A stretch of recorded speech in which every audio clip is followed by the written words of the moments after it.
নমস্কার বন্ধুরা, এবার যুবসাথী নিয়ে একটি গুরুত্বপূর্ণ আপডেট কিন্তু উঠে এসেছে। আপনারা দেখতে পাচ্ছেন যে বর্তমান পত্রিকায় কিন্তু 20 তারিখে এই প্রতিবেদনটি বেরিয়েছে, যেখানে 55 লক্ষ যুবসাথীর যে অ্যাপ্লিকেশন রয়েছে সেটি কিন্তু আবারও যাচাই করবে নতুন বিজেপি সরকার, পশ্চিমবঙ্গের নতুন সরকার।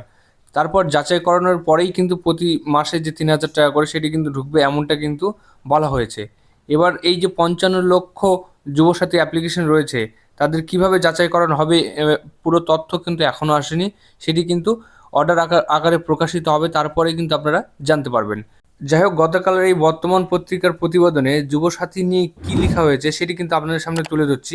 এখানে বলা হয়েছে, যুবসাথীর 55 লক্ষ উপভোক্তার তথ্য যাচাই সিদ্ধান্ত নিল পশ্চিমবঙ্গ বিজেপি সরকার। ফেব্রুয়ারি মাসের অন্তর্বর্তী বাজেটে মাধ্যমিক পাশের যুবক যুবতীদের প্রতি মাসে 1500 টাকা দেওয়ার সিদ্ধান্ত নিয়েছিলেন মমতা বন্দ্যোপাধ্যায়, এবং পালাবদলের পর নতুন মুখ্যমন্ত্রী শুভেন্দু অধিকারী জানিয়েছেন, চালু থাকা কোনো প্রকল্পই কিন্তু বন্ধ হবে না, এবং উল্টে বেকার ভাতা বাড়িয়ে 3000 টাকা কিন্তু করা হয়েছে। কিন্তু প্রথম দফায় যারা যুবসাথীর টাকা পেয়েছিলেন তারা প্রত্যেকের টাকা নাও পেতে পারেন, কারণ প্রত্যেকের আবেদনকারী ফের তথ্য যাচাই করা হবে এবং তারপর মিলবে বেকার ভাতার টাকা, এমনটাই কিন্তু বলা হয়েছে।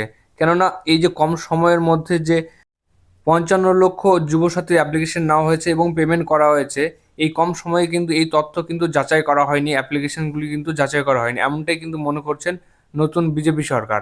তাই আবারও কিন্তু এই যে 55 লক্ষ, সেটি কিন্তু অ্যাপ্লিকেশন নতুন করে যাচাই হবে। ঠিক যেমনটা আপনাদের বললাম, এমনটাই কিন্তু প্রতিবেদন লেখা রয়েছে, দেখতে পাচ্ছেন। তাই সরকার মনে করছেন একই ব্যক্তির অ্যাকাউন্টে দুবার টাকা পড়ার ঘটনা ঘটেছে কিনা সেটিও কিন্তু তারা খতিয়ে দেখছেন।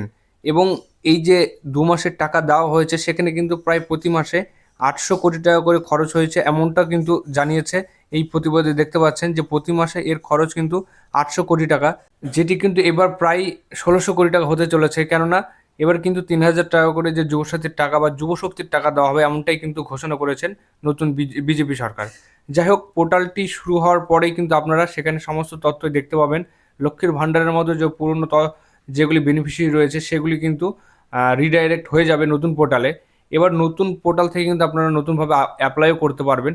সেই দিকে কিন্তু আমাদের নজর থাকছে। আপনারা কিন্তু আমাদের চ্যানেলটিকে অবশ্যই লাইক, শেয়ার, কমেন্টের পাশাপাশি সাবস্ক্রাইব করে রাখবেন, যাতে গুরুত্বপূর্ণ আপডেটগুলি আপনার কাছে পৌঁছে যায়, এবং ভিডিওগুলি যত সম্ভব বন্ধুদের মধ্যে শেয়ার করে দেবেন।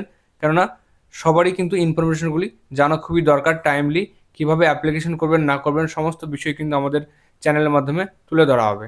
তাই যুবশক্তি সম্পর্কে বা যুবশক্তি সম্পর্কে কী আপডেট আসছে সেদিকে লক্ষ্য রাখার জন্য অবশ্যই আমাদের চ্যানেলটিকে সাবস্ক্রাইব করে রাখবেন। ভালো থাকবেন, সুস্থ থাকবেন। দেখা হচ্ছে পরের আরও একটি ভিডিওতে। ধন্যবাদ।